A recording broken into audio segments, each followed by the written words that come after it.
تھا تمہارے لیے، چنی نہ چنا تھا تمہارے لیے، ہمارے یہاں تمہارے لیے، اسے بھی وہاں تمہارے لیے۔ نعرہ تکبیر، نعرہ رسالت، خطیب ہندوستان، خطیب ہندوستان جشن عید میلاد النبی، سبحان اللہ سبحان اللہ، واہ واہ واہ واہ، زندہ باد زندہ باد۔ ڈاکٹر اقبال نے بہت پہلے کہا تھا، نہ سنبھلو گے تو مٹ جاؤ گے ہندی مسلمانوں، تمہاری داستان تب بھی نہ ہوگی داستانوں میں۔ میرے امام نے مسکرا کے کہا تھا، بے نشانوں کے نشاں مٹتے نہیں، بے نشانوں کے نشاں مٹتے نہیں، مٹتے مٹتے نام ہو ہی جائے گا، اور سائی لو دامن سخی کا تھام لو، کچھ نہ کچھ انعام ہو ہی جائے گا، کچھ نہ کچھ ہے۔ ہاں صاحب بدلو طریقے، اور کب تک یہ موج مستی کرتے رہو گے؟ موت کی کوئی عمر نہیں ہے، سانسیں کب تھم جائے نہیں معلوم ہے۔ آپ اپنے معاشرے کا جائزہ لو، کتنے لوگوں نے نئے مکان بنائے حضرت، اور کروڑوں روپے لگائے، اور کتنے ایسے ہیں کہ ایک رات نئے مکان میں نہ گزار پائے، انہیں قبرستان کو آباد کرنا پڑ گیا۔ اور یہ جوان میرے سامنے ہیں، کتنے لوگ ایسے ہیں گھر سے صحرا پہن کے نکلے کہ نکاح کر کے نئی زندگی کا آغاز کریں گے، لیکن مشیت نے ان کے ارادے بھی بدل کے رکھ دیے۔ گئے تھے صحرا باندھ کے، پلٹ کے کفن میں آئے ہیں، اور ساتھی موت کی کوئی عمر نہیں ہوتی ہے۔ آؤ وقت ہے، زندگی نے اگر ساتھ دیا ہے، محبوب کا دامن تھام لو، محبوب کا دامن تھام لو۔ اور سب سے بڑی کمی میری قوم کی یہ ہے کہ ہم باہر سے کچھ اور ہیں، اندر سے کچھ اور ہیں۔ ڈاکٹر اقبال نے بات بڑی مسکرا کے کہی تھی، اور بہت قوم کو جھنجھوڑ کے کہا تھا، دلبر بھائی، اس نے کہا تھا تم ہو صورت میں نصارہ تو تمدن میں غمود، یہ وہ مسلم ہیں جنہیں دیکھ کے شرمائیں یہود۔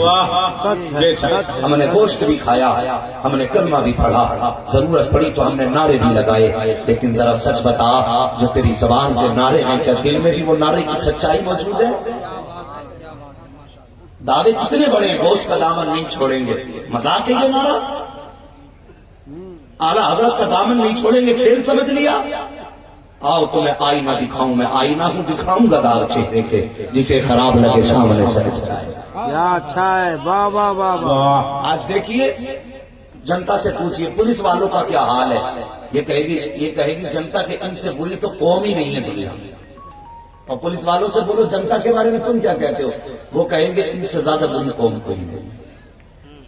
ہاں، ممبر والوں سے پوچھو کہ نیچے والوں کے بارے میں کیا رائے ہے، ممبر والے کہتے ہیں انہوں نے خون پی لیا، مان کیوں نہیں دی۔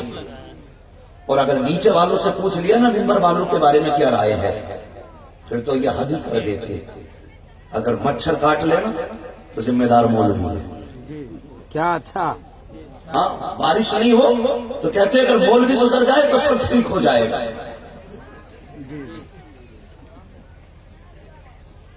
سوچو، اللہ ناراض ہے، بارش نہیں کر رہا ہے تو خطا بار مولوی، یار کب تک ایک دوسرے کو ہم اس کا ذمہ دار ٹھہراتے رہتے ہیں؟ صاحبو، یہ ہے دامن، یہ ہے گریباں، آؤ کوئی کام کریں، موسم کا منہ تک کے رہنا کام نہیں دیواروں کا۔ چھوڑو یہ ایک دوسرے پہ الزام تراشیاں، دوسرے کو کم کم سمجھنا، سب مل کے آؤ محبوب کے دامن کو تھامنا۔ آج یہ جتنے میلے میں گھوم رہے ہیں نا، انہیں نبی کے ذکر کی قدر معلوم کیوں نہیں یہ جانتے ہو؟ کیونکہ ان کا 18 سال کا بیٹا دین پہ نہیں لگا ہے، انہوں نے دین کے لیے کبھی پتھر نہیں کھائے، اس لیے انہیں دین کی قدر نہیں آتی۔ کاش اگر ان کے بچے بھی پانی کو ترسے ہوتے تو انہیں قرآن عظمت کا اندازہ ہوتا، اگر ان کی راہوں میں بھی کانٹے بچھائے گئے ہوتے۔ آپ حضرات کھڑے ہو جائیں۔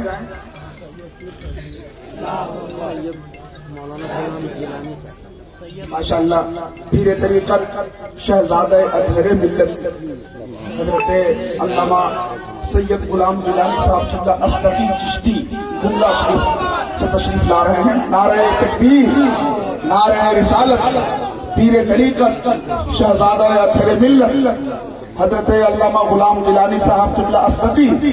نعرہ تکبیر. بیٹھیے 1 گھنٹہ ٹائم لیجیے. محبوب محبوب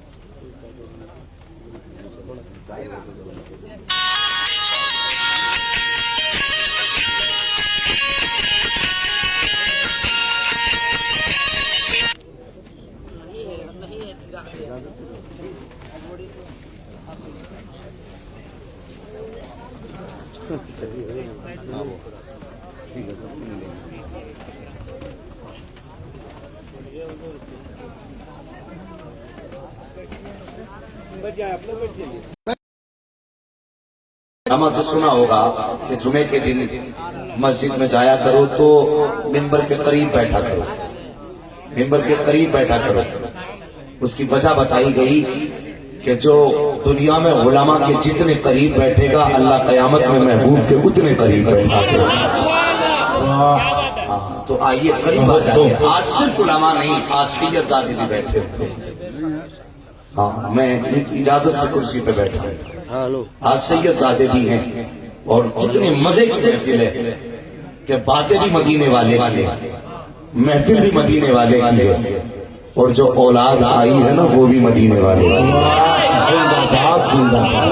اور میں بتا دوں ابھی بھی جو دور ہیں آؤ قریب آ جاؤ. اللہ بھلا کرے نسل آباد ہو تمہاری. سبحان اللہ. بتا دوں جلسے ہوتے بہت ہیں اور یہ میں کہہ سکتا ہوں کہ کئی جلسوں میں رات دن تقریریں کرنے کا کام ہے. تو ہر جلسے میں چونکہ سید زادے نہیں ہوتے تو یہ رہتا قبول ہوگی محفل کے نہیں ہوگی. اور یہ تو سب جانتے ہیں قیامت کے دن ایک وقت کا حساب دینا ہے، ایک دن کا حساب دینا ہے. 365 دن کا حساب ہوگا اور اس میں آج کی رات کا بھی ذکر آئے گا. بول دو سبحان اللہ. آج کی رات کا بھی ذکر آئے گا اور اب فرمائے گا بتا تو نے وہ رات کہاں گزاری تھی؟ تو ہم کہہ دیں گے مالک ہم تیرے ذکر کی محفل میں اسلام پور کی زمین پہ بیٹھے تھے اور تیری باتیں کر رہے تھے. حسینی کمیٹی نے انتظام کیا تھا، ہم بھی آئے تھے اور تیرے محبوب کے شہزادے بھی آئے تھے. اور جب گواہی کی ضرورت پڑے گی خدا کی قسم ہم تو ان کا دامن تھامیں گے اور اعلیٰ حضرت کی نقل کر کے کہیں گے تیری سرکار میں لاتا ہے رضا اس کو شبکی جو میرا ہوش ہے اور لاڈلا بیٹا. سبحان اللہ. نعرہ تکبیر، نعرہ رسالت، فیضان غوث اعظم، اولاد غوث اعظم، فیضان اعلی حضرت. سبحان اللہ. اور صاحب دین کی قدر کر لو، اسلام کی قدر کر لو. وہ جوانوں ساری دنیا سے چہرہ پھیر کے صرف چہرہ گنبد خضرا کی طرف کر لو. اپنے رشتے سارے نبی کے قدموں پہ ڈال ڈال. اور یار دنیا کی یاری رسوا کیا کرتے ہیں، مدینے والے کی یاری دنیا میں بھی بے تاج بادشاہ بناتی، آخرت کا بھی بے تاج بادشاہ. ہم چمک دمک پہ ڈوب گئے، ہم دست و مسافے پہ گھوم گئے. 4 لوگ استقبال کے لیے کھڑے ہو جائیں تو ہمارے کلیجے فخر سے نہیں کھمنڈ سے پھٹ جاتے. دیکھو میرے لیے کھڑا ہو گیا. خدا کی قسم آج جو ممبر پہ ہم بیٹھے ہیں، ہم جو ممبر پہ بیٹھے اس میں ہماری محنت کوئی نہیں، محنت تو ساری مدینے والے کی ہے. ہمارا کچھ نہیں لگا دین پہ، جو لگنا تھا کربلا والے حسین نے لگا دیا. ہم تو ان کے نام کے ٹکڑے توڑ رہے تھے. اور جوانوں کیوں بھول جاتے ہو اپنے نبی کی ان قربانیوں کو؟ آج اگر بندہ نماز پڑھنے لگے پورا سماج سلام کرتا، بھائی 5 وقت کا نماز. اگر قسمت سے کوئی حج کر کے آ جائے تو پھر سرحانے میں جگہ چھوڑی جاتی ہے، محبوب کا گنبد خضرا دیکھا. اور اگر کسی بچے کے سر پہ حفظ کی دستار رکھ دی جائے تو پھر باپ بھی پیچھے، بڑا بھائی بھی پیچھے ہے، حافظ قرآن کو آگے جگہ دی جاتی ہے. یہ آج کے دین پہ عمل کرنے کے نتائج ہیں. ایک دن وہ بھی تھا جب کوئی اسلام میں داخل ہوتا تھا تو غیر کے غیر اپنے بھی رشتہ توڑ دیا کرتے تھے. جس نے کہہ دیا میں نے مدینے والے کا کلمہ پڑھا ہے اسے اپنے بھی چھوڑ کے چلے جاتے تھے. ہاں صاحب ان سے پوچھو دین کی کتنی بڑی قیمت چکائی گئی. آج کمیٹی والوں نے محنت کر کے اتنا بڑا پنڈال سجایا. وہ عجیب دیوانے ہیں پھر بھی میلے میں گھومنے چلے گئے. اور اگر بات آئے گی کہ کون پیے گا حوض کوثر تو دونوں ہاتھ اٹھا کے کہتے ہیں میں پیوں گا. بے شک حوض کوثر نبی کے دیوانوں کا کوئی شک نہیں، لیکن کم سے کم صورت تو بنا جو محبوب کے سامنے جا سکے. اس بات سے اعتراض نہیں ہے کہ تمہیں حوض کوثر ملے گا کہ نہیں. سوال یہ ہے کہ ہم نے ان کے لیے کچھ کیا کہ نہیں. کبھی تاریخ اٹھاؤ اسلام کی. میرے نبی اعلان نبوت نہیں فرمایا، پورا مکہ صادق کہتا تھا، امین کہتا تھا، اللہ اکبر. نبی کی ایک بات ہے بچہ بچہ لبیک کہتا تھا. لیکن جیسی میرے نبی نے اعلان نبوت فرمایا تو کہا لوگو میں اللہ کا رسول ہوں، اللہ ایک ہے اس کی عبادت کرو. اتنا کہنے کی دیر تھی ساگی غیر تو غیر اپنے بھی چھوڑ کے چلے گئے تھے، لیکن ایک 10 سال کا بچہ کھڑا رہ گیا تھا جس نے دل پہ ہاتھ رکھا تھا اور سامنے کھڑا تھا. محبوب کی نگاہ پڑی بچے پہ. آقا نے فرمایا تھا بچے سب چلے گئے تو کیوں کھڑا ہے؟ بچے نے کہا تھا محبوب دنیا چھوڑ کے جاتی ہے تو جائے، علی تجھے چھوڑ کے نہیں جا سکتا. زندہ باد زندہ باد.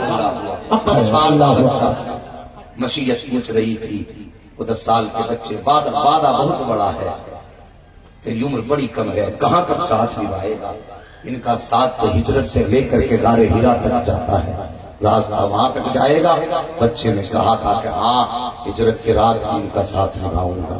اللہ اکبر. مشیت نے پوچھا تھا پھر سن مدینے سے نکل کر کے یہ ان کا راستہ پھر بدر کی وادی میں جائے گا، کیا ساتھ نبھائے گا؟ بچے نے کہا تھا نبھاؤں گا. پھر مشیت نے پوچھا تھا پھر یہی راستہ خیبر و خندق و حنین میں جائے گا، کیا ساتھ نبھائے گا؟ بچے نے کہا تھا نبھاؤں گا. پھر مشیت نے پوچھا تھا بچے وعدہ بہت بڑا ہے، اس وعدے کو نبھانے کے لیے اگر کربلا میں اکبر دینا پڑا تو کیا کرے گا؟ اصغر دینا پڑا تو کیا کرے گا؟ اگر حسین دینا پڑے تو کیا کرے گا؟ بچے نے کہا تھا اگر اس وعدے کے لیے سر بھی کٹانا پڑا تو سر کٹانے کے لیے تیار ہوں، دامن چھوڑنے کے لیے.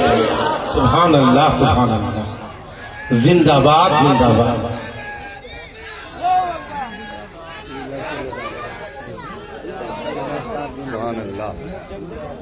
آپ حضرات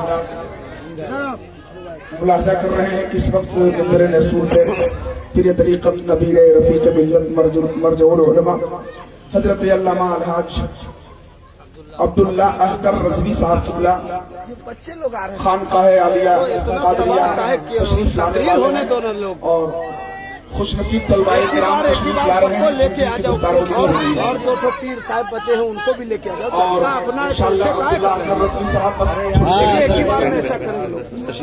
تشریف رکھیں، اوپر آ جائیے ذرا بچے اوپر آ جائیں اور ذرا آپ بیٹھ جائیے سکون سے. بیٹھ جائیے. اگر تقریر سننے سنانے کا ماحول بنانا تو بنائیے اور سارے بول دو ذرا یا رسول اللہ. ابھی نہیں بولے ڈنڈی مار رہے ہو آپ لوگ، ذرا سچائی کے ساتھ بولے یا رسول اللہ. اللہ کے بندے کچھ نہیں تو ہاتھ یوں کر رکھے ہیں یار، چوری چرا کے لایا ہاتھ تو مت اٹھا. اور اگر ہاتھ مدینے والے کے صدقے میں ملے تو پھر اٹھا کے کہہ دینا یا رسول اللہ. بھائی دیکھو رات ہو رہی ہے، نبی کا مجمع جاگ رہا ہے اور سب کے جاگنے کا مطلب صرف اتنا ہے کاش میرے محبوب کی نظر کرم ہو جائے. بس یہی مقصد ہے محبوب کی نظر کرم ہو جائے، بس اسی لیے سب بیٹھے ہیں. وہ بھائی صابر صاحب کا پتہ نہیں چل رہا ہے. صابر صاحب کو میں نے بھی ڈھونڈا تھا. ہاں بھائی صابر صاحب اگر انتظام سے فارغ ہو گئے ہو تو آئیں. آج میں انہیں تقریر سنانا چاہتا ہوں اور زور سے. ہاں جی اگر عاشق ہوں 5 ہو چلے گا، سمجھ رہے ہو؟ کسی نے کہا تھا جنگ میں کاغذی افراد سے کیا ہوتا ہے، ہمت لڑکی کی تعداد سے کیا ہوتا ہے. سمجھ رہے ہو نا؟ تو ہمت دکھائیے، سامنے والے ہمت دکھائیں پھر انشاءاللہ گفتگو بولتے ذرا سبحان اللہ. میں کہہ رہا تھا اسلام کی تاریخ دیکھیے. سب سے پہلے بچے نے کلمہ پڑھا اور شادی صرف 2 رہ گئے اور پھر باری آئی میرے نبی کے ابو بکر صدیق کی. ابھی تم نے کتے کی بکواس سنی ہوگی جس نے بھونک کے یہ کہا تھا معاذ اللہ کہ ابو بکر و عمر اور عثمان نے اپنے دور خلافت میں اس میں کچھ آیتیں بڑھائی ہیں. جس کو دنیا وسیم کے نام سے جانا جاتا ہے. سنا نہیں اس کا یہ بکواس؟ اس کی اس بکواس میں پوری دنیا اسلام کے دلوں کو دہلا کے رکھ دیا۔ سچ ہے، کیا کہنے ہے اس پر وقت کو یہ تک خبر نہیں جی۔ کہ نبی کا ابو بکر کتنی شان والا ہے۔ ہائے ہائے۔ خدا کی قسم ابو بکر ہو گئے جس کو صدیق ہونے کا سرٹیفکیٹ مصطفیٰ نے عطا فرمایا۔ واہ واہ واہ۔ آؤ تو میں پہلے ابو بکر بتاؤں کون ہے ابو بکر۔ اللہ اکبر۔ یہ مال غنیمت لے کر کے، مال تجارت لے کر کے گئے بیچنے کے لیے، راستے میں وقت گزرا، آندھی طوفان کا ماحول ہوا، ایک گرجا گھر کے سامنے اپنے خادم سے کہنے لگے جا اس گرجا گھر کے مالک سے پوچھ کے آج کی رات ہم اس کے دروازے پہ اس کے گرجا گھر میں گزارنا چاہتے ہیں۔ آپ کا خادم گیا، جا کے کہنے لگا راہب سے کہ میرے مالک ہیں وہ پوچھ رہے ہیں، اگر اجازت دو تو آج کی رات تمہارے گرجا گھر میں گزار لیں۔ اس نے کہا کہ نہیں، منع کر دو۔ اللہ اکبر۔ کہا کس لیے؟ کہا ہمارا جو راہب ہے نا اسی کو گرجا گھر میں رات گزارنے کی اجازت نہیں دیتا۔ خادم نے کہا تھا کس لیے؟ رات بھی تو گزارنی ہے۔ وہ کہنے لگا کچھ دن پہلے کی بات ہے، ہم نے ایک راہگیر کو راستے سے گزرنے والے کو اپنے گرجا گھر میں عبادت میں ٹھہرنے کی اجازت دے دی تھی، تو اس نے گناہ کر دیا تھا ہمارے گرجا گھر کے اندر، جس کی وجہ سے ہم بہت زمانے تک پریشان رہے تھے۔ یہ خبر ابو بکر صدیق کے کانوں تک ٹکرائی نا، آپ نے کہا جا اپنے مالک سے جا کے کہہ دے ہر رات گزارنے والا گناہ کرنے نہیں آیا کرتا ہے۔ یہ ضروری نہیں ہے جو تیرے گرجا گھر میں رات گزارے وہ گناہ بھی کر کے جائے۔ جیسے خادم نے اتنا کہا ہے کہ آنے والے نے یہ کہا ہے، اس نے گرجا گھر کے اندر جو بیٹھا ہوا تھا پادری، اس راہب نے کہا جلدی کرو اس بولنے والے کو بلا کر کے لاؤ۔ فوراً ابو بکر صدیق کو بلایا گیا، آپ آئے۔ اس نے آنے والے جیسے ابو بکر آئے ہیں، راہب نے کہا کہ آنے والے ذرا نام بتا۔ حضرت ابو بکر صدیق کہتے میرا نام ابو بکر ہے۔ اس کے بعد اس نے کہا تھوڑا کرتا اٹھائیے۔ حضرت ابو بکر نے کرتا اٹھایا ہے، جیسے قمیص اٹھائی ہے۔ اس نے کہا ٹھہریے ذرا مڑ جائیے۔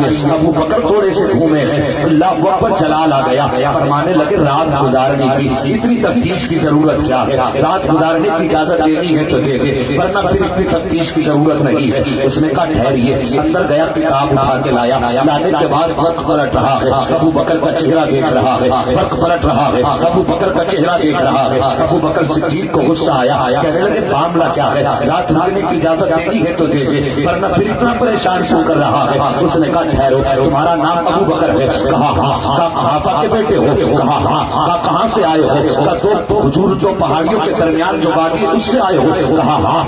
آپ نے جیسے اتنا کہا، اس نے کہا ٹھہر جائیے۔ پھر اس نے وقت پلٹا، پلٹ کے کہنے لگا اب ذرا قمیص اٹھائیے۔ ابو بکر نے پھر قمیص اٹھائی ہے۔ وہ کہتا سنو، تمہارا نام ابو بکر ہے، تمہارا کوئی یار ہے مکے میں؟ کہا ہاں۔ کہا اس کا نام کیا ہے؟ کہا نام محمد ہے۔ جیسے اتنا سنا تھا، راغب کہتا ہے وہ نبوت کا اعلان کرنے والا ہے اور تم اس کے دوست بنو گے، اس کے غار کے ساتھی بنو گے، مزار کے بھی ساتھی بنو گے۔ ابو بکر کہتے ہیں کہنا کیا چاہتے ہو؟ کہ جو تمہارا دوست ہے وہ نبوت کا اعلان کرنے والا ہے اور تم اس کے دوست بنو گے۔ ابو بکر صدیق اتنا سنتے ہیں، سننے کے بعد اپنا سارا مال کونے کر کے بیچ کر کے فوراً واپس ہو جاتے ہیں۔ جیسے واپس مکے میں تشریف لائے ہیں، راستے میں ابو جہل سے ملاقات ہو جاتی ہے۔ ابو جہل کہتا ابو بکر ذرا ٹھہرو تو صحیح۔ کہا کیا؟ ذرا دل پہ ہاتھ رکھ کے بتانا کہ اگر کوئی یہ کہے کہ مرنے کے بعد زندہ ہوگا پھر اس کے بعد حساب و کتاب ہوگا تو کیا یہ ممکن ہے؟ ابو بکر کہتے ہیں بات کہی کس نے ہے؟ کہ یہ بات تمہارا دوست کہہ رہا ہے جس کا نام محمد ہے۔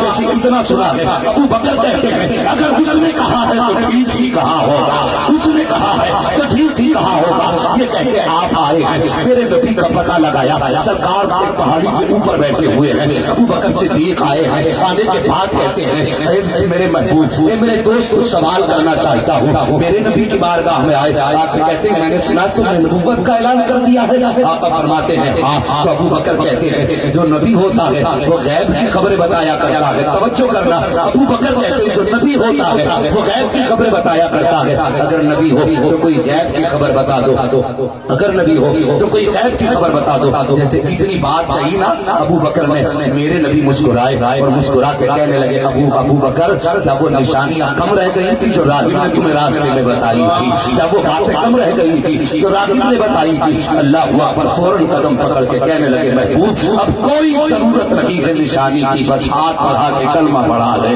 کلمہ پڑھا کے اپنا بنا لے۔ اللہ اکبر، یہ ابو بکر صدیق ہے، اور جب انہوں نے دامن مصطفیٰ کا تھاما ہے، صداقت کا تاج پہنا دیا گیا، وہ کتا بھونک کے کہتا ہے انہوں نے منمانی کی ہے، انہوں نے اپنی مرضی کی آیت قرآن میں بڑھائی ہے، اور خدا کی قسم تو کہتا ہے 36 آیتیں نکالنے کی بات کرتا ہے، 36 آیتیں تو بڑی بات ہے، قرآن کا ایک نقطہ ادھر سے ادھر کوئی نہیں کر سکتا ہے، ایک زبر ادھر سے ادھر کوئی نہیں کر سکتا ہے، یہ تو بہت بات کا فتنہ ہے۔ اس سے پہلے بھی بڑے بڑے فتنے آئے اور آ کر کے چلے گئے ہیں۔ انگریزوں کا دور حکومت دیکھیے، انگریزوں نے بھی یہ مہم چلائی تھی، اسی بھارت کی زمین سے قرآن کے نسخے اٹھاتے تھے، سمندر میں پھینک دیتے تھے، قرآن کے نسخے اٹھاتے تھے، پانی میں ڈال دیا کرتے تھے۔ کوشش یہ تھی کہ ہر نسخے کو اٹھا کے سمندر کے حوالے کر دیں گے تاکہ مسلمانوں کے بیچ قرآن نہیں رہنا چاہیے، جب قرآن نہیں رہے گا تو پھر ان کا دین ختم ہو جائے گا۔ نسخے تلاش کرتے کرتے کرتے کرتے انگریز شہر بریلی پہنچ گئے تھے، شہر بریلی پہنچے، ایک اللہ والے کی خانقاہ میں گئے، جا کے کہنے لگے بابا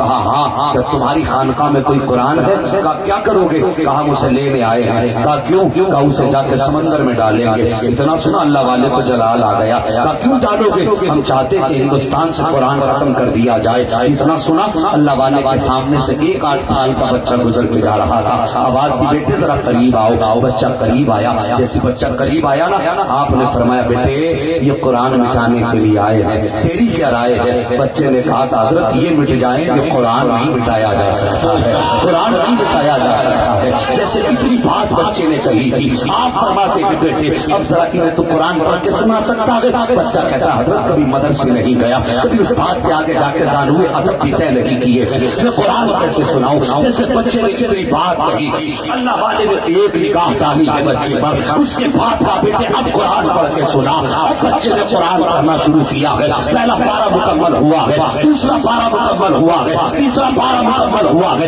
چوتھا پارہ مکمل ہوا ہے۔ جب بچہ قرآن پڑھتا جا رہا تھا آپ نے انگریز کی طرف دیکھ کے کہا تھا سن اگر تو دوسرے اٹھا کے لے جائے گا جا کے سمندر میں ڈال دے گا، میں نے مانا کہ کافی قرآن لے کے چلا جائے گا، مگر وہ قرآن جو اس کے سینے میں موجود ہے، وہ قرآن جو ان کے سینے میں موجود ہے، وہ قرآن جو ان کے سینے میں موجود ہے، وہ قرآن جو بچے کے سینے میں موجود ہے، اس کو کیسے نکالو گے؟ انگریز نے کہا تھا ضرورت پڑے گی تو سر کاٹتے جائیں گے، قرآن مٹاتے جائیں گے، کہاں تک لاؤ گے حافظ قرآن؟ جو اللہ والے نے کہا تھا تم سر کاٹتے جانا، ہم نظر ڈال کے حافظ قرآن بناتے ہیں۔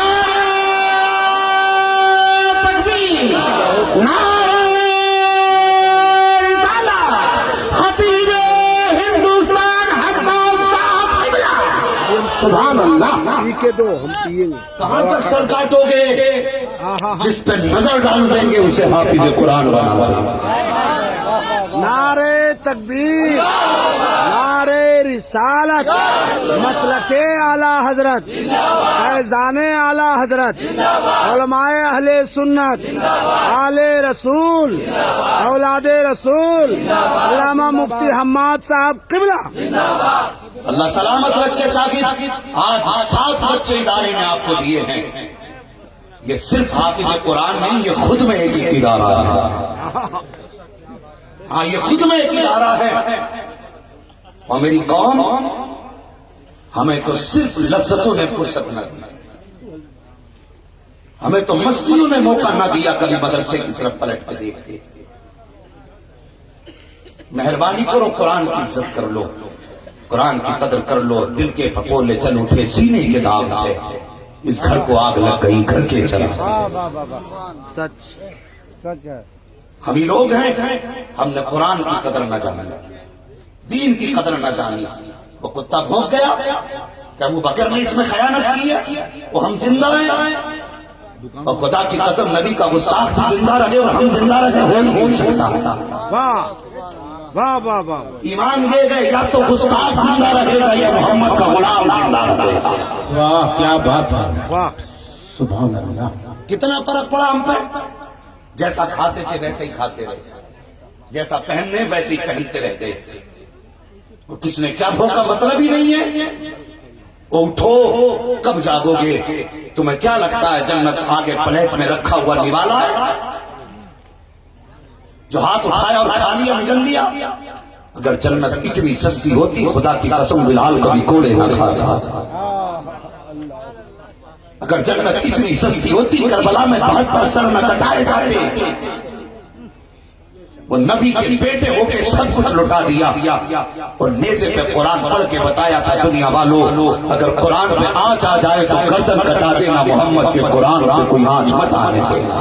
سبحان اللہ, زندہ باد زندہ باد. واہ واہ. صرف نعرے لگانے سے کام نہیں چلے گا, اب ہمیں عمل کر کے دکھانا ہوگا, کردار بھی بدلنے ہوں گے. اللہ اکبر. یہ ابو بکر صدیق ہے, نبی کا دامن تھاما. خدا کی قسم بڑی شان والا ابو بکر, کتنی شان والا, جو سفر کا بھی ساتھی ہے, حضر کا بھی ساتھی ہے, غار کا بھی ساتھی ہے, مصطفیٰ کے مزار کا بھی ساتھی ہے. یہ ابو بکر صدیق ہیں. کون ابو بکر؟ ان کی صداقت کو دیکھو, اللہ نے کیسے ان کی صداقت کے اعلان کیے ہیں اور کیسے صداقت کے چرچے کیے ہیں. اسلام کی ایک جنگ ہوئی ہے, اس میں جو کچھ صحابہ شہید ہوئے, غازی واپس آ رہے تھے, شہید میدان میں تھے, غازی واپس آ رہے تھے. اللہ اکبر. سب سے آگے حضرت عمر فاروق اعظم آ رہے ہیں. ایک بچی کھڑی ہو گئی, حضرت عمر کا ہاتھ تھام کے کہنے لگی چچا میرے بابا کہاں ہیں؟ حضرت عمر کو معلوم تھا کہ اس بچی کے باپ شہید ہو چکے ہیں, لیکن شاید کبھی کبھی بیٹیوں کا سامنا کرنا بڑا مشکل ہو جایا کرتا ہے, بہت مشکل ہوتا ہے بیٹیوں کا سامنا کرنا. لیکن عمر نے جب دیکھا بچی نے کہا ہے میرے بابا کہاں ہے, اتنا بچی نے جب کہا, حضرت عمر نے بچی کا چہرہ دیکھا. بڑی حکمت والا جوان ہے عمر, بڑی طاقت والا جوان ہے عمر, لیکن بچی کے سوال نے آج عمر کے حوصلے پست کر دیے ہیں. حضرت عمر جواب نہ دے سکے بچی کو. آپ کہتے بیٹی میرے پیچھے آنے والے سے پوچھ لینا, وہ بتا دیں گے تیرے والد کہاں ہے. حضرت عمر کے پیچھے عثمان غنی تشریف لا رہے تھے, اور عثمان غنی تو ویسے بھی آپ نرم دل والے تھے. جیسی بچی نے حضرت عثمان کو آتے دیکھا, حضرت عثمان غنی کا ہاتھ تھام کے کہا تھا چچا عثمان میرے باپ کا کچھ پتا ہو تو بتا دو. اللہ اکبر. عثمان غنی کی آنکھیں بھر آئیں, آپ بھی کہہ کے نکل گئے میرے پیچھے آنے والے سے پوچھ لینا. اللہ اکبر. آپ کے پیچھے ابو بکر صدیق تشریف لا رہے ہیں, اور اللہ اکبر ابو بکر صدیق کو اس بچی کے باپ کی شہادت کے بارے میں پتا نہیں تھا.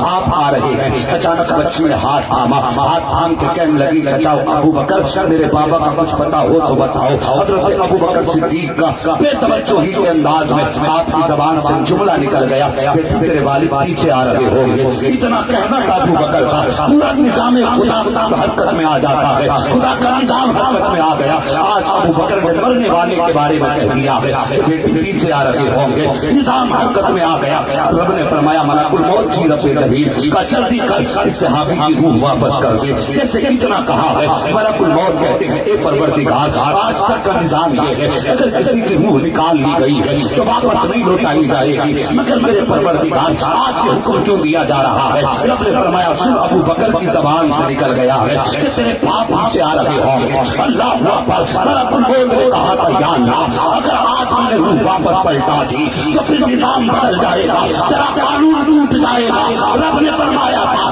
اے ملک الموت میرا قانون ٹوٹ جائے میں یہ گوارا کر سکتا ہوں, ابو بکر کی زبان ٹوٹ جائے گا, گوارا نہیں کر سکتا.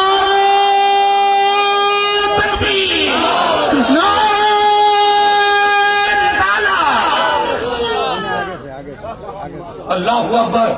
ابو بکر کی زبان ٹوٹ جائے گی, رب کو گوارا نہیں ہے. اور بھونکتے ان کے ابو بکر کے بارے میں, خدا کی قسم ان کا ابو بکر بھی لاجواب ہے, ان کا عمر بھی لاجواب ہے, ان کا عثمان بھی لاجواب ہے, ان کا علی بھی لاجواب ہے. بے شک. زندہ باد زندہ باد. واہ واہ. ہاں صاحب وفا کرو مصطفیٰ سے. تو میں عرض کر رہا تھا ہمارا دین پہ کچھ نہیں لگا, اور مسلمان بنو مسلمان. شہادت گہے الفت میں قدم رکھنا ہے. لوگ آسان سمجھتے ہیں مسلمان ہونا, ٹوپی لگا لی گوشت کھا لیا ہو گئے مسلمان. تجھے بتاؤں مسلمان کہتے کسے ہیں؟ اللہ اکبر. اسلام کا ابتدائی دور ہے, ایک مرد کی کہانی نہیں ایک عورت کی کہانی سنانے لگا ہوں. تاریخ اٹھا کے پڑھیے, تاریخ میں ایک نام حضرت زنیرہ کا آتا ہے. اللہ اکبر. ایک یہودی کی گھر کی نوکرانی ہے, کنیز ہیں ایک یہودی کی, مگر خدا کی قسم مصطفیٰ کو دیکھ کے آقا پر فدا ہو گئی ہے. آقا کریم کا کلمہ پڑھ لیا ہے, جیسی کلمہ پڑھا ہے کام اس کے گھر میں کرتی تھی, نام مدینے والے کا لیا کرتی تھی. نام مدینے والے کا جب کبھی موقع ملتا زبان پہ نبی نبی کے ترانے، نبی نبی کے ترانے، نبی نبی کے ترانے۔ ایک دن مالک نے سن لیا، کہنے لگا بتا کس کا نام لیتی ہے؟ اس نے کہا اپنے محبوب کا نام لیا کرتی ہوں۔ کہا محبوب کون ہے؟ اس نے کہا میرے محبوب کا نام محمد رسول اللہ ہے۔ اتنا سنانا اس نے ظلم کی حد کر دی، گھوڑے پر سائے مارتا رہا، تھک گیا مارتے مارتے۔ کہنے لگا زنیرہ یہ پتا تو صحیح کب تک تو دین نہیں چھوڑے گی؟ اس نے کہا تھا تو جان لے سکتا ہے، محمد کا دیا ہوا ایمان نہیں لے سکتا۔ کیا بات ہے، واہ، زندہ باد زندہ باد۔ کہانی ہے۔ ہاں صاحب تیرا میرا کچھ نہیں لگا دین پہ۔ ایک دن مار رہا تھا، جب حضرت زنیرہ کو مارا جاتا تھا نا تو جتنے تھے اکٹھے ہو کے آتے تھے۔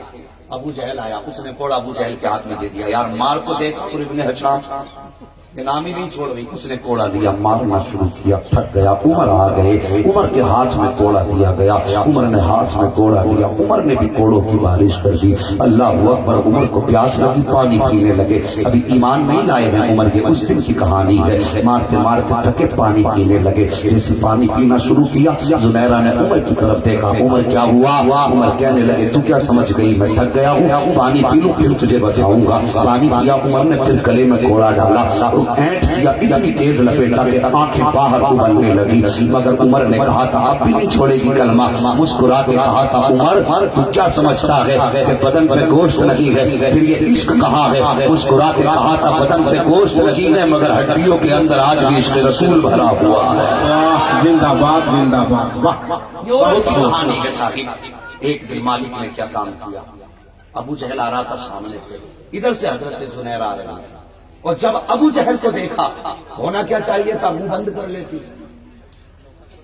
دشمن آ رہا ہے، لیکن جیسے ابو جہل کو آتے دیکھا نا تو پہلے آہستہ کہہ رہی تھی نبی نبی نبی نبی نبی نبی نبی نبی۔ جب ابو جہل سامنے آیا زور سے کہنے لگی نبی نبی نبی نبی نبی نبی نبی نبی نبی۔ ابو جہل کہنے لگا اتنی ہمت میرے سامنے نبی نبی؟ کہنے لگے یہ میری ہمت تھی، اب جو تیری ہمت ہے وہ تو کر کے دکھا۔ اے عشق تیرے صدقے جلنے سے چھٹے سکتے، جو آگ بجھا دے گی وہ آگ لگائی ہے۔ ہاں صاحب عشق نبی کی آگ دل میں لگاؤ، اور پھر دیکھو جہنم ٹھنڈی نہ ہو جائے تو پھر بات کروں گا۔ ابھی تو بہت آسان ہے، مجھے دیکھ کر کے جہنم کو بھی آ گیا پسینہ۔ ابھی تو بیٹے پتہ چلے گا جس دن صراط پہ پیر رکھے گا، پسینہ تجھے آتا ہے کہ جہنم کو آتا ہے۔ مہربانی کرو، میرے نبی نے فرمایا ہمیشہ رب کی پناہ مانگنا، رب سے جنت مانگا کرو، دعا مانگا۔ وہ بندہ کہتا تھا ہمیں جنت کی ضرورت ہی نہیں۔ آقا فرماتے جب بھی اللہ سے مانگو جنت مانگو، وہ جنت میں جنت الفردوس مانگو۔ فرمایا گیا جب بندہ 3 مرتبہ کہتا نا یا اللہ جنت دے دے، یا اللہ جنت دے دے، یا اللہ کرم سے جنت دے دے، تیسری مرتبہ کے بعد جنت خود کہتی ہے اللہ مجھے اس کے مقدر میں دے۔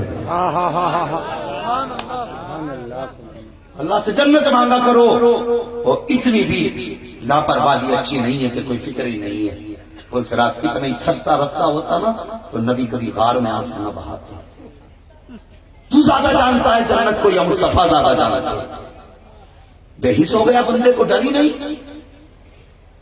یہ سوچتے ہیں کہ بس ایک بار نعرہ لگا تو جنت واقعی ہوگی۔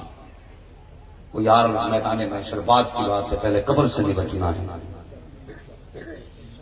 ہاں پہلے قبر کی تیاریاں کر لو۔ حضرت زنیرہ کہنے لگی کہ تیری طاقت کو تو آزما لے۔ اس نے کہا یار تجھ سے اتنا نہیں ہوتا، اس کا منہ بند کر دے۔ حضرت زنیرہ کے مالک کو آیا غصہ، اس نے سریے لیے لوہے کے آگ میں رکھ کے گرم کر سرخ ہو گئے۔ کرنے کے بعد زنیرہ کی آنکھ کے قریب لا کے کہنے لگا، اب ذرا توجہ سے سننا شاہد، وہ عشق کی کہانی ہے۔ قریب لا کے کہا تھا زنیرہ یا تو نبی کا نام لینا چھوڑ دے ورنہ آج یہ گرم لوہا تیری آنکھ میں ڈال دوں گا۔ حضرت زنیرہ نے کہا تھا جو تجھے کرنا ہے وہ کر لے، جو مجھے کرنا ہے میں کر کے دکھاتی ہوں۔ کیا کرے گی؟ جیسی لوہا قریب آیا ہے زنیرہ کی زبان پہ لفظ نبی نبی ہونا شروع ہو جاتا ہے۔ نبی نبی کی صدائیں ہیں۔ ظالم نے آنکھ کے اوپر سریا رکھا، آنکھ ٹوٹی، خون بہنا شروع ہو گیا۔ حضرت زنیرہ نے آنکھ پہ ہاتھ رکھا ہے۔ ظالم نے کہا تھا زنیرہ اب بھی وقت ہے مان جا۔ ایک آنکھ چلی گئی ہے، پھر سریا گرم کیا گیا ہے، اور پھر گرم کرنے کے بعد زنیرہ کی آنکھ کے قریب لایا گیا ہے۔ حضرت زنیرہ کی آنکھ کے قریب سریا آیا ہے، گرم لوہا ہے، دہتا ہوا لوہا، سرخ سرخ لوہا آگ کے قریب لایا گیا ہے. کہا زنیرہ اب بھی وقت ہے مان جا. زنیرہ نے کہا نہیں میں اپنے وعدے پہ آج بھی اٹل ہوں, تجھے جو چاہے کرنا ہے کر لے. دوسری آنکھ پہ گرم لوہا ڈالا گیا, دونوں آنکھیں بند ہو جاتی ہیں, دونوں آنکھوں سے خون بہنا شروع ہو جاتا ہے. اس کے بعد زنیرہ کے ہاتھ باندھے جاتے ہیں, پیر باندھ دیے جاتے ہیں. پھر ابو جہل نے کہا تھا زنیرہ تو جس کے عشق میں گرفتار ہے ابو سے آواز دے, میں نے آنکھیں لے لی ہے, اگر ہمت ہو تو وہ تجھے آنکھیں دے کے دکھا دے. اسے بلا تو جس کے نام کا کلمہ پڑھا کرتی ہے.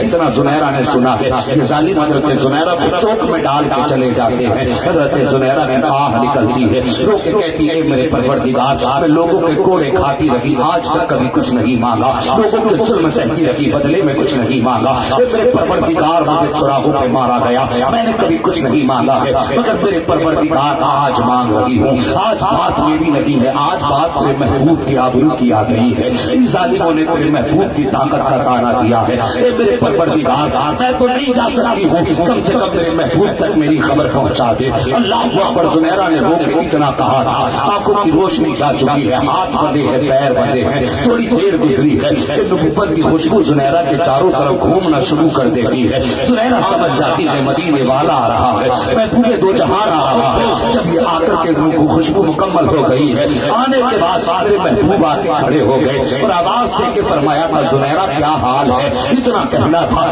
زنیرہ کی آنکھیں پھوٹی ہیں, خون بہ رہا ہے, جیسے نبی نے کہا تھا. زنیرہ حال کیا ہے, مسکرا کے کہتی آقا جب آپ نے پوچھ لیا ہے تو سب بہتر ہو گیا ہے.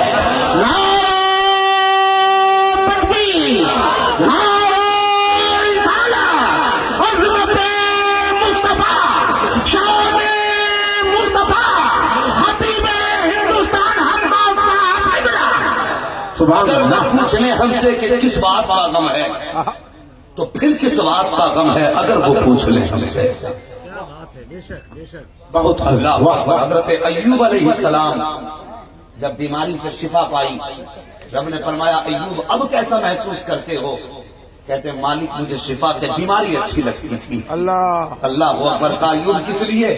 کہنے لگے کہ جب بیمار تھا تو روز تیری طرف سے خبر آتی تھی ایوب کیسا ہے, ایوب کیسا ہے. جب شفا پا گیا تو کوئی خبر لینے والا نہیں.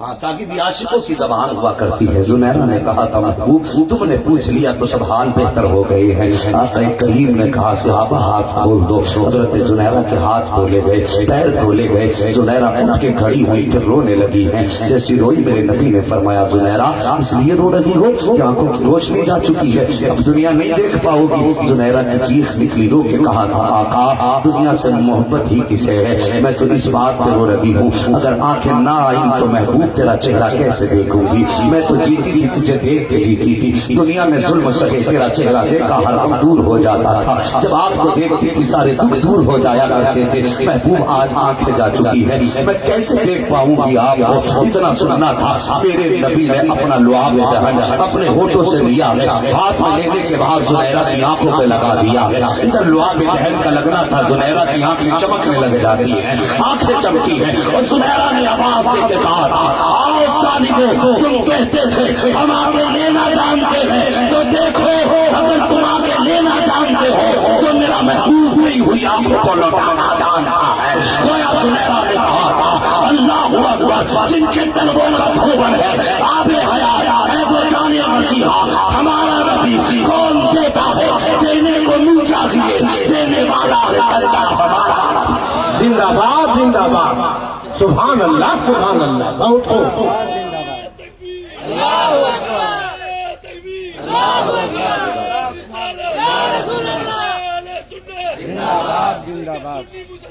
زندہ باد. مہربانی کرو یار, ایسی ایسی قیمتیں چکانی پڑی, کبھی ہم نے کوئی قیمت بھی نہیں چکائی. تو ہمیں کیا پتا قرآن کتنی مشکل سے پہنچا ہے. یہ علماء کرام بیٹھے کہ معذرت کے ساتھ ان علماء کی دعاؤں کا سہارا لے کر کے میں یہ بات کہہ رہا ہوں. آج ہمارے میرے گلے میں کتنے ہار ڈال دیے, 1 2 3 ہار یہاں بیٹھے بیٹھے کدھر جا رہے ہیں. حضرت خدیجۃ الکبریٰ کا بھی وصال ہو چکا ہے. حضرت فاطمہ کا باپ کے سوا کوئی بھی نہیں ہے. ماں کا انتقال ہو چکا ہے. ہاتھ پکڑ بیٹی میں اللہ کا قرآن سنانے جا رہا ہوں. سیدہ کی آنکھیں برسی، کہنے لگی بابا کب تک آئیں گے؟ میرے نبی نے فرمایا بیٹی جتنا جلدی فارغ ہو جاؤں گا واپس آ جاؤں گا. بیٹی نے کہا تھا بابا پھر کس کے سہارے وقت گزاروں؟ میرے نبی نے فرمایا فاطمہ تجھے معلوم ہے مجھے تبلیغ کے کام بہت ہے بیٹی، میں اپنا وقت بھی تجھے نہیں دے پاتا. بیٹی صبر سے کام لو. نبی نے بیٹی کو گھر پہ بٹھایا ہے اور سفر کیا ہے سیدھا طائف کی طرف. اور میں کہتا ہوں شاہد دنیا کا کوئی بھی قاری اتنا بڑا قاری نہیں ہو سکتا جتنا بڑا قاری آمینہ کا حال ہے. آج ہم خطابت کرتے بیٹھے ہونا کیا چاہیے تھا؟ نبی نے طائف میں قدم رکھا تھا تو ہونا کیا چاہیے تھا؟ لوگ قدموں میں پھول بچھاتے، گلے میں پھولوں کے ہار ڈالتے، آقا کریم کا استقبال کیا جاتا. شاہد استقبال خدا زبان کو لگام ہے. یہ زکات خور قوم نہیں ہے، یہ چندہ کھانے والی قوم نہیں ہے. خدا کی قسم یہ نبی کے دین پہ کندھا لگا کے آگے تک پہنچانے والی قوم ہے. یہ قرآن کو اپنے سینے سے لگا کے گھر گھر پہنچانے والی قوم ہے. علماء کا احترام کیا کرو، قرآن کی عزت کیا کرو. بڑی مشکل سے قرآن ہم تک پہنچا ہے. میرا تو قرآن کے لیے کچھ لگا ہی نہیں، اس لیے ہمیں قرآن کی قدر کا اندازہ کیا لگے. میرے نبی فرماتے ہیں عائشہ اتنے پتھر برسائے طائف کے لوگوں نے، اتنے پتھر برسائے کہ میرا بدن لہولہان ہو گیا، یہاں تک کہ میرے پیر کے جوتوں میں جا کے خون جمنا شروع ہو گیا. اللہ اکبر. میرے نبی فرماتے ہیں عائشہ پھر یہ حالت ہو گیا میرے درد کا کہ میں زمین پہ آ گیا. مکے کے طائف کے ظالموں نے میرے دونوں بازو پکڑ کے مجھے کھڑا کیا، پھر کھڑا کرنے کے بعد پتھر برسائے گئے ہیں. اللہ اکبر. آقا کریم فرماتے ہیں عائشہ وہ پتھر مارتے رہے، میں قرآن پڑھ کے سناتا رہا. وہ پتھر مارتے رہے، میں قرآن پڑھ کے سناتا رہا. نعرہ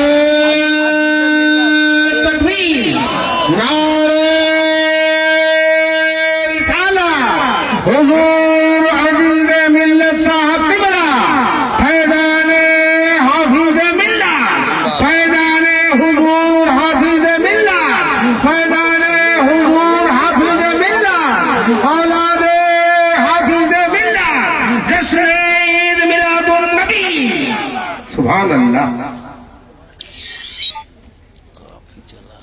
واہ واہ واہ واہ، زندہ باد. نعرہ